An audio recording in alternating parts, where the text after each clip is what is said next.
Hello and welcome to Contramundum. We just watched a debate between Donald Trump and Kamala Harris. Welcome. I'm Andrew Isker and this is CJ Engel. CJ, how did you feel about that? Um, well, I mean, it was almost what I expected.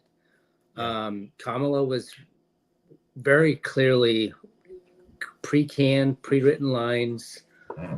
Donald Trump was spontaneous. That's what you expect. As always. Yeah, I think the first half was solidly in Trump's corner. He had the energy, the composure. She started off horribly, like every time she would talk, her smacking like peanut butter filled, like dry mouth, right? She was nervous, she was shaking. Sign of Adderall use.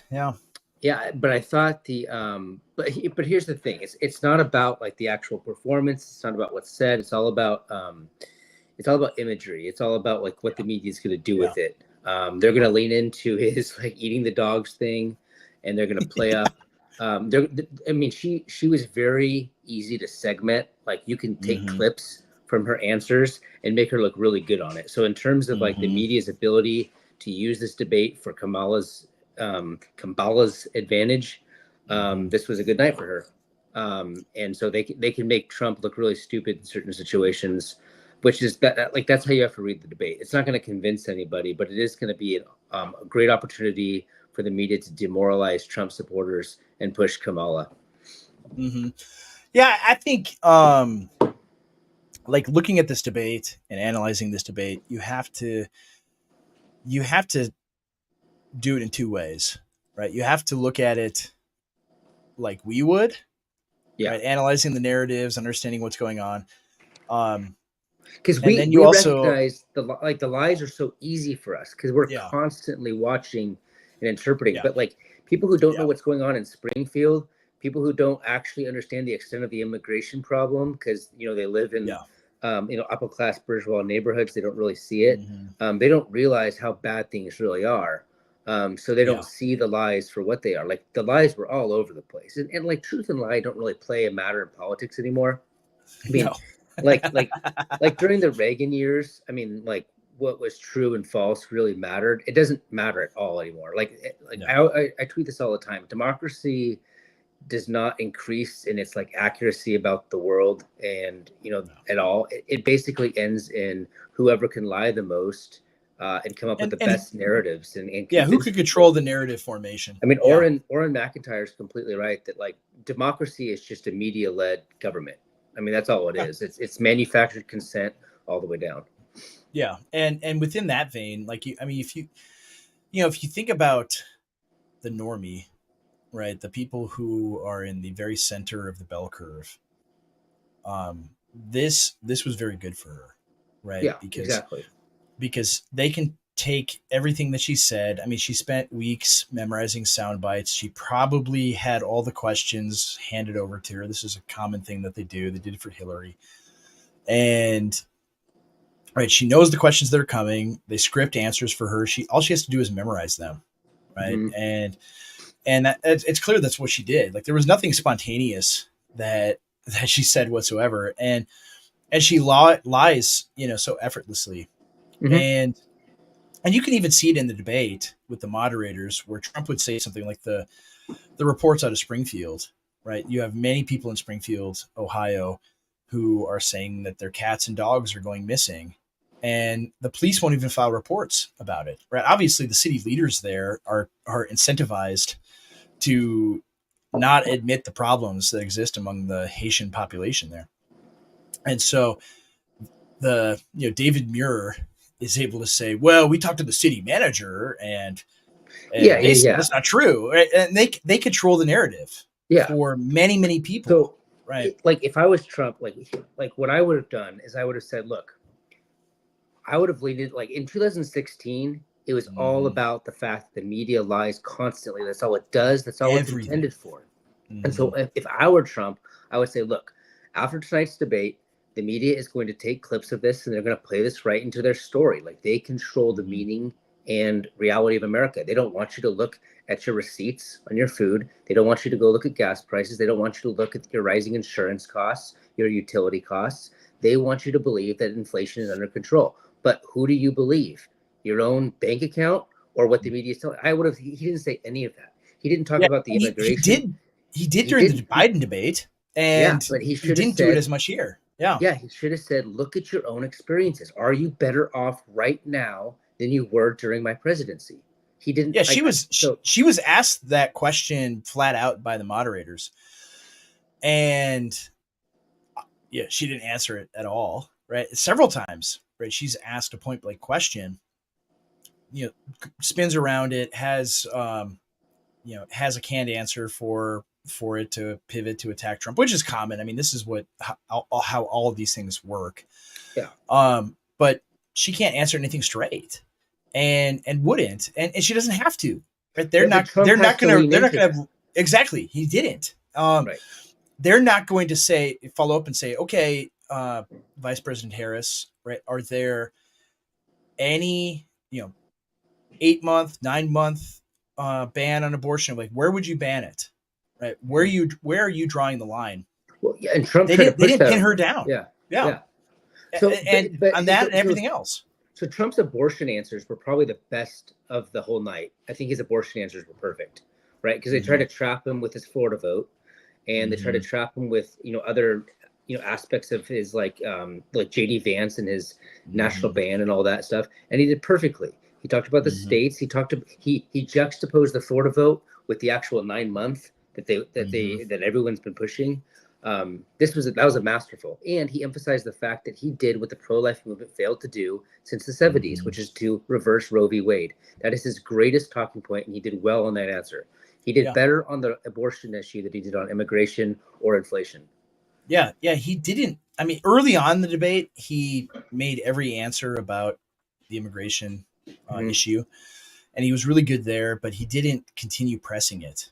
And I think that is a failure of his in this debate, right? He needed to hammer it home. He needed to hammer home inflation, and he allowed her to weasel out of saying, well, I'm not Joe Biden. You're not running against Joe Biden. You're running against me.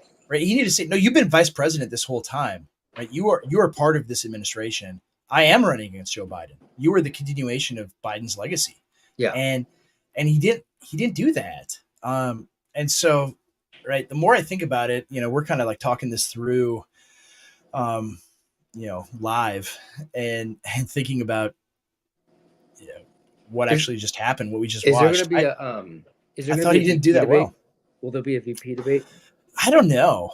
I don't know if there is. I thought they had one scheduled, but it's all kind of up in the air. Just like I don't think there's going to be any future debates between. There won't be another Harris. debate. I think Harris is going to be really happy with this. She has no reason to do another debate.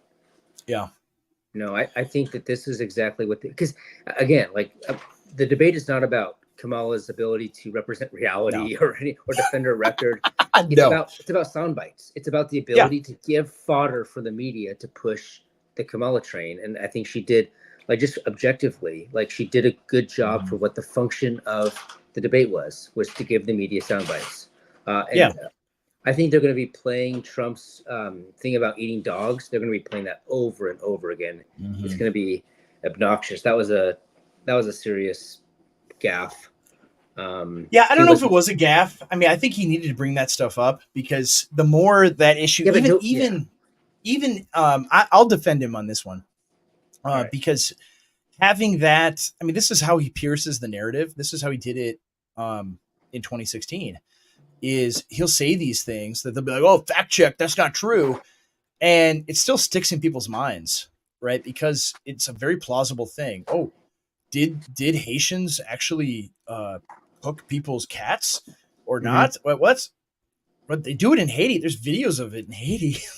Of course they probably did. Right. And so I think, like you said, truth doesn't matter as much as narrative formation, and you have to form counter narratives, right? You're against an oppositional media, and he has to be able to fight something with something rather than something with nothing. Are you disappointed there was no assassination? I mean, there was one barely. He brought it up, and then they immediately shut it down. Yeah, but like they talked about that. Like she brought up the fact, or not the fact, but she brought up the claim that people were leaving his rallies. That would have been the perfect opportunity to say, despite the fact that they tried to kill me at my rallies, and people got shot in my rallies, they all stayed. Yeah. He should have said that there. I mean, he wasn't as quick on his feet as he has been in the past. I mean, he's older now. Like that of course he's not going to be quite as sharp as he was 8 years ago. But I mean, I thought overall, right, I thought he did about as well as you could imagine. Like the big story from the debate is, again, like you're looking at it in two different ways, right? How the normie looks at it versus how people who are aware of the narratives look at it. Like if you're someone who's even a tiny bit aware of the narrative and the process of narrative formation, you see the moderators are completely in the bag for Kamala. And it's so obvious, right? It's never, I don't think it's ever been more obvious than it was in this debate. And I mean, yeah, for the cat ladies who listen to NPR, they'll be like, oh, they got him. They fact checked him. Oh, but for everyone else, right, looking at that and seeing that, it's like, well, yeah, I mean, Trump lost no votes on this one, right? No. So that's good. You should put up Yellow Moth's comment there about the audience. Yeah, that's a good point. So I totally agree with this. I think this is why they. Let's read it for the audio for the listeners. So it says, I think he gets a lot of energy from the audience. With no audience, he kind of floundered compared to how it normally is. I think that's true. I think there's a feedback mechanism. I think crowds love him, and I think he's boosted by that. So that's. I mean, and that's why he had some zingers. He had one zinger where Kamala was laughing too at what he said, and so if you have an entire audience laughing, even the people that dislike him, like you remember when he went to the black journalist thing or whatever in Chicago, and they're laughing at the stuff he's saying, even though they hate his guts, right? It's stuff like that where he draws energy from that. He does. And so no audience there. That's why it's a difficult environment. Yeah. That's why they kept it empty. Yeah. Oh, absolutely. Yeah. And so, I mean, all of it was a negotiation, right? You had to, he had to be able to say, okay, we'll find no audience, but then you're going to have to mute the mics again. Yeah. No notes. And by the way, she was constantly speaking up during his turn. Oh, yeah. Yeah. So that's a little even to the point where he's like, I'm speaking now. So he also did well. He also did well on the felonies thing. He did really well, actually. Oh, yeah. Because I knew they'd hit him on that, but he just pointed out, he's like, yeah, well, you're the one suing me. So it makes sense. Yeah. Because you're so corrupt that you're coming after your political opponents. I mean, that's completely consistent with the way America sees you. So I think that was a great answer. Oh, it was an excellent answer. I mean, he had a lot of really good answers in response to these things. I also, I mean, I've been negative on him, so far and how we've been talking, but in the environment, I mean, I'm grading it on a curve, right? Because it was a 3-on-1 debate. And I thought you can't grade on a curve. I mean, that's the objective. I know. No, you can't. Yeah. You have to say, you can't. I mean, the most important audience are the fence sitters. Because Kamala lost no voters. Trump lost no voters. It's all about the people in the middle. I think a lot of it, are there that many people in the middle though? I don't think there are at this point. I think that there are people who are. I think the people in the middle are the ones that are older and watching, like people who are just frustrated with everything.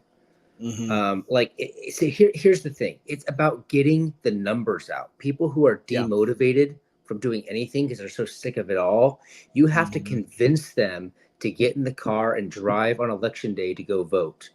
That's what matters. Those are the people that could turn the election for Trump, because those are the people that the swing states like the Georgia is going to turn on that. Pennsylvania is going to turn on that. Wisconsin and Arizona are all going to turn on those people.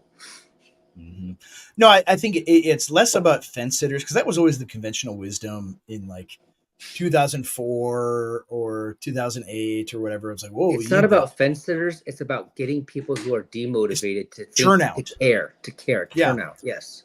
Yes, driving turnout. I still think that Trump drives a tremendous amount of turnout from people that otherwise never vote. They don't vote in primary elections or general elections. Never vote in their entire lives, but they will show up because they go to the grocery store, right? They go to the gas pump. They see what their insurance premiums are. Even right, it's interesting they brought up Obamacare, right, and how he wanted to get rid of it. And I don't know, man. Like everybody I know is, I mean, people that are diehard Trump people, people that are indifferent. They tell like what their insurance premiums are, and it's insane what people have to pay, and it's all downstream from Obamacare. And so then bringing that up, I think if anything, right, that was kind of an own goal from the media, bringing up healthcare, because it is incredibly expensive, and it wasn't always this way, and they made it this way. And he's saying, yeah, we'll reform it, make it better. But the bottom line is we want to make it better, right? We need to make it cheaper for everyone, and they just want everybody on the government dole, right? I thought that was a really good answer. But yeah, I think in terms of the question of right driving turnout, I think it's a right, because that's the thing that matters the most out of something like this. I think it's a draw, right? So the cat ladies got riled up on the abortion stuff and things, and Donald Trump being a felon and things like that. His felon answer was perfect. His felon answer was like, that's the best he could have done. So I think the good news is that it's mid-September. There's still 56 days till the election. A lot's going to happen over the next 56 days, and people are basically going to forget this debate. And they're going to remember what happens in late October. So the stakes are going to heat up. Things are going to get, I think it'll be interesting to see, like I think there's going to be some nasty surprises that the deep state is going to play against Trump here in the next 30 days. So it'll get interesting for sure. Yeah, I think you're right. I think that there will be things that go down. I mean, even Trump has had bad debates, right? I think this one was more or less a draw. He had bad ones against Hillary. He had against Biden, right? The one where they're screaming at each other the whole time, right? I thought he did poorly in that one, right? It was marginal, but I think Biden came across better in that exchange. Here's another thing. He was on guard because, like, the media, like, there's this natural inclination of him as a older, like, white male, like, belittling a woman, like, so he has to be on guard for that kind of stuff. Yeah, like, he can't go knives out. Yeah, she's so retarded. Yeah. she's so dumb. She like so low IQ. You're using bad words. No, I You're gonna get us banned. But I stopped it. But he can't. She's easy to dunk on. So I think he just has to be careful because the media can play up his, misogyny or whatever they want, all that kind of stuff. Yeah, he could do that against Hillary. Yeah, because she's an actual in a different witch. way.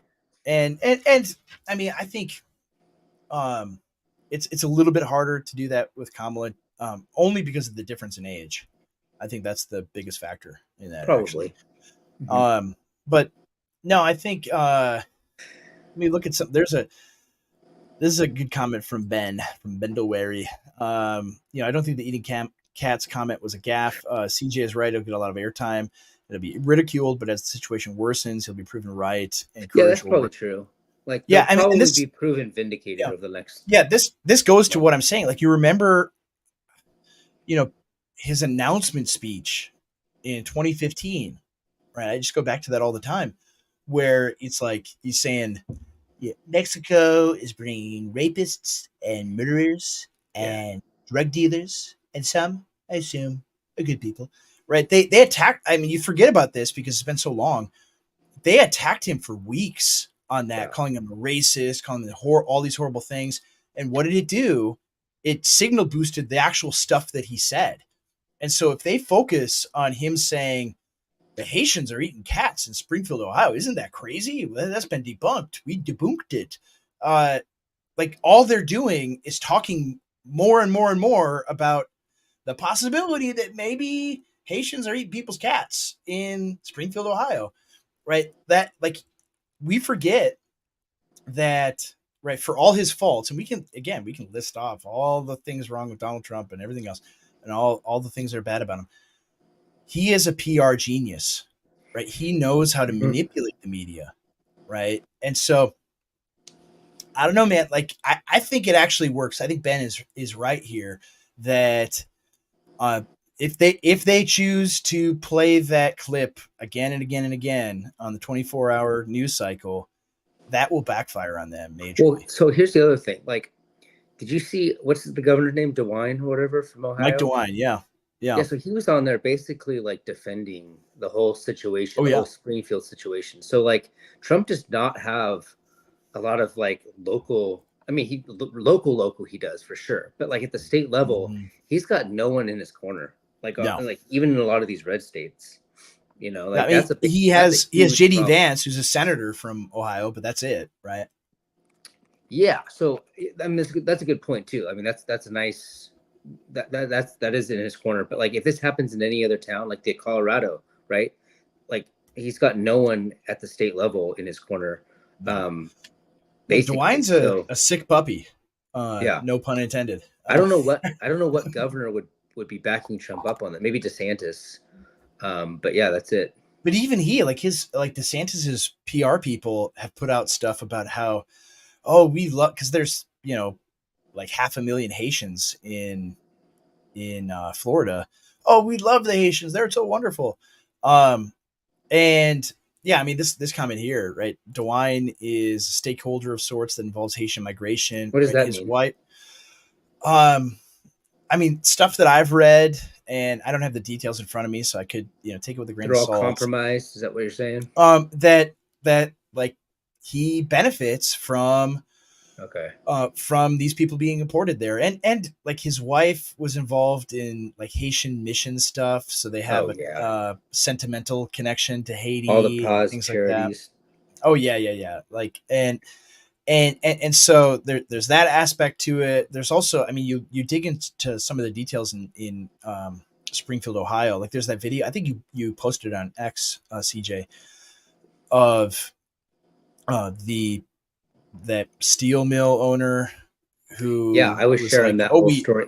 We hired 30 guys. They're so great. They're not on drugs and they're coming here and working. It's like 30 out of 20,000 you hired. And that, it's great for you. You got 30 workers, but your town is destroyed.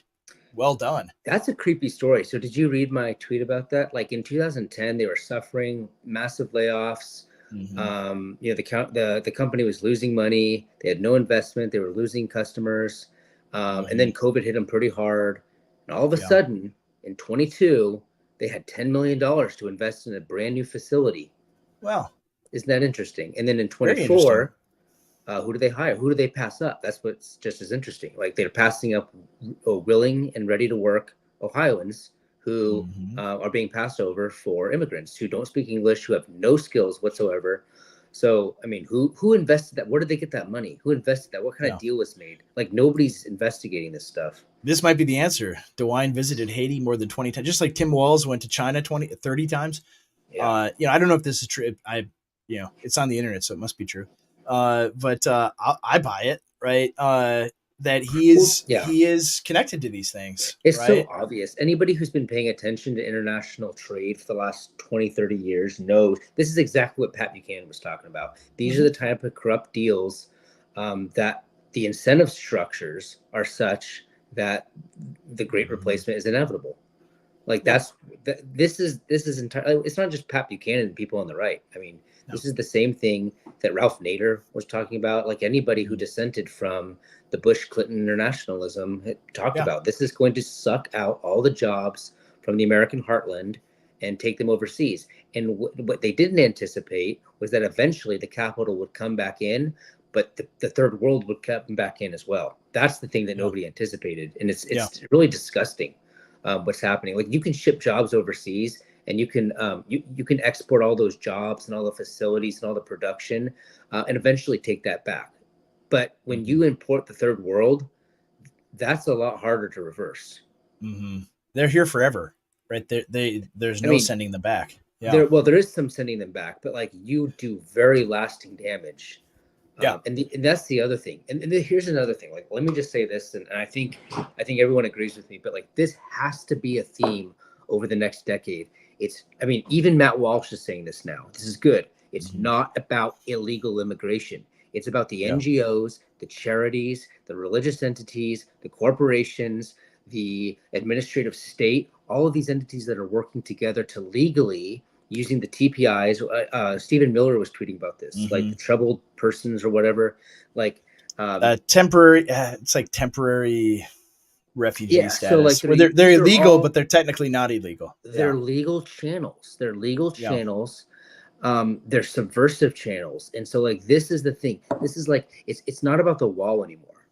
I'm for the wall. That's fine. But the majority of the problem is not a lack of wall problem. It is a NGO problem. It's the charities that are facilitating the flights and transport of hundreds of thousands of millions of third world would-be and could be revolutionaries into this country. That's the threat to American heritage. Yeah, and it's encouraging that this has become an issue. I mean, just the issue of Springfield, Ohio, right? It has become an issue because like friends of ours on X are posting about it, right? That's why it's become an issue, right? They're posting about the problems in this city. The fact that a city of 60,000 people gets 20,000 Haitians dumped on them. That's nuts. Right? A third of the population added to that city. That's insane. That's an act of war is what it is. I mean, yeah, because it's not, I mean, it's one thing if like a family of Haitians shows up in Springfield, Ohio, you can manage that. You can deal with that. That's always what we're gaslit with. What if there's a single Haitian immigrant who just wants some food? Like that's what we're gaslit with. Yeah. Don't you want to be the good Samaritan and care for your neighbor and so on and so forth? It's like, no, 20,000 people. That's insane. That's a huge number. And I mean, I saw it today. There are 1.2 million Haitians in America today. 1.2 million. And many of them have this legal status granted by the Biden and Harris administration. Yeah. That they would be illegal otherwise and subject to deportation. They're not. They're not because of this. And the fact is, like, that Trump is bringing these things up is really good. That it isn't simply, we got to deal with the illegals. We have to deal with the people that are here with temporary legal status. Well, that's what I'm saying is he didn't bring that up. Like he should have in the debate, that up on television. Yeah, that she gave them this. I mean, I think he actually did. Maybe we missed it, but I don't think he did. Maybe he did. We'll have to check the tape. Miller has been. Yeah, Stephen Miller and has been in his back and forth with Mark Cuban. He's the one that's bringing it up. So he's a representative of Trump for sure. Like he's on the Trump team. He will be the border czar if Trump wins. Yeah, I think Trump should be articulating this. He should be leading from the front. Yeah. This is the issue that defines our age: legal immigration. Yeah, more than anything else. And early on in the debate, he was doing a good job of that. As the debate went on, maybe the moderators wore him down or whatever, but he did not go back to that. And he should have emphasized the inflation too. Like just like as a matter of like truth and all that, like his post-COVID monetary expansionism actually did lead to the inflation.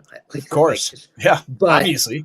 But as a political candidate, you have to be emphasizing the fact that, hey, under my administration, steady inflation. Under Biden's double, triple digit percent inflation. That's what you should have hit that all. Like, go home, look at your receipts. Under which president has there been more inflation? That's what he should have said. Super easy. That's a slam dunk. Yeah, he could have, and he didn't. And it was disappointing that he didn't talk about that more. And I mean, he did a little bit, and immediately they're like, and Kamala's like, no, that's a lie. That's not true. And he should have said, all right, people at home, look at your grocery bills. Yeah. You're going to believe her? You're going to believe these moderators? Or are you going to believe the receipts you have in your own wallet? Yeah. Look at your bank account. Yeah. Doesn't matter what CNN tells you. Oh, it looks like what is this? Taylor Swift has endorsed. Let me check. Let me check X. Is there a Taylor Swift endorsement after the debate? Is that what happened? Does anyone care about Taylor Swift anymore? Yeah, white girls do. I guess, yeah. I don't see it. Let's see. Abdul is trending. Obamacare. Charlottesville, of course. Springfield is trending. That's good. Central Park 5. They're eating the dogs. That's great. Yeah, I don't see it anywhere. Maybe let me search it. Taylor. Search Swift. Taylor Swift. Yeah. Interesting. You're gonna get algorithm. Yeah, it's gonna be in my feed for weeks. Breaking: Taylor Swift endorses Kamala. Apparently on Instagram. The thing about with Trump, a picture of a cat. So we said this offline, off air, but like when Trump was like, before the election, I'm gonna reach out to Putin and Zelensky, and I'm gonna fix this. I'm like, bro, that's what they got you in hot water for. Yeah, that's why you had to fire. We're not even doing it the first time. You're forced to fire General Michael Flynn. Yeah, you shouldn't have said that. Yeah. Although maybe people are used to it, he can just call it a witch hunt, and this time it'll stick.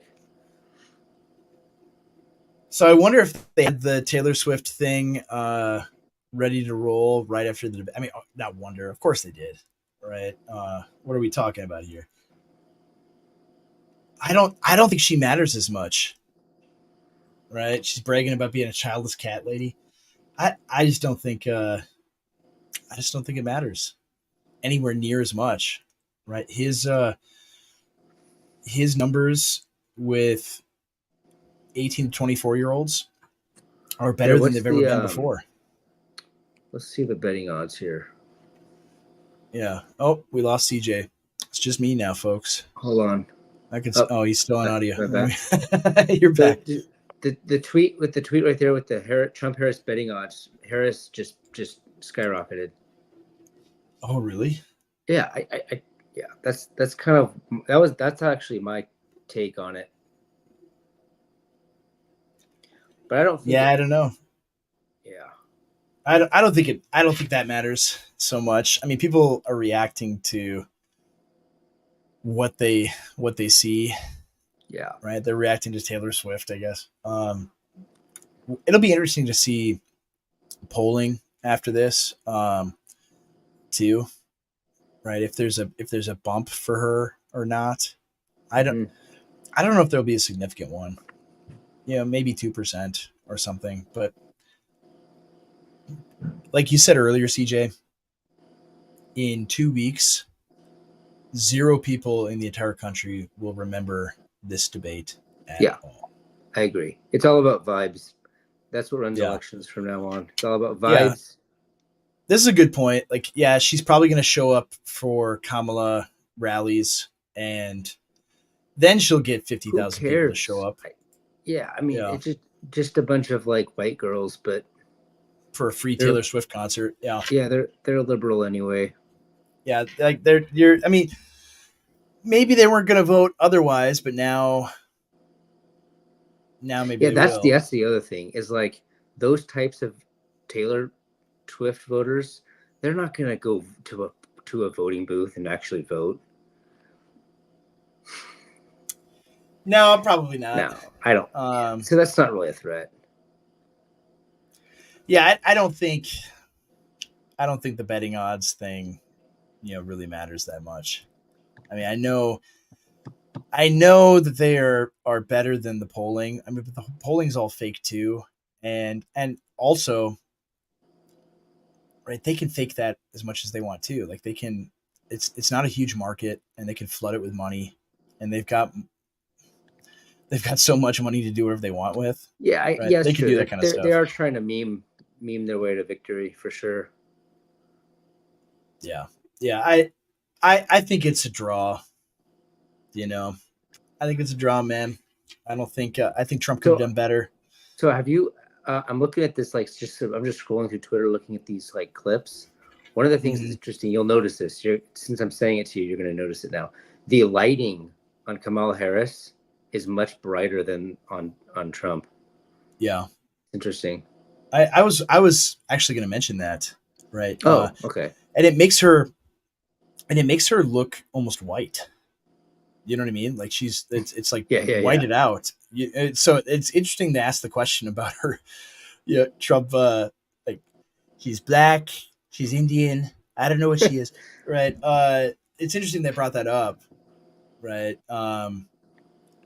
I think I don't know. What do you make of that? The lighting The difference. I mean, they lighting. want to make him look. They want to make him look dark and It's sinister.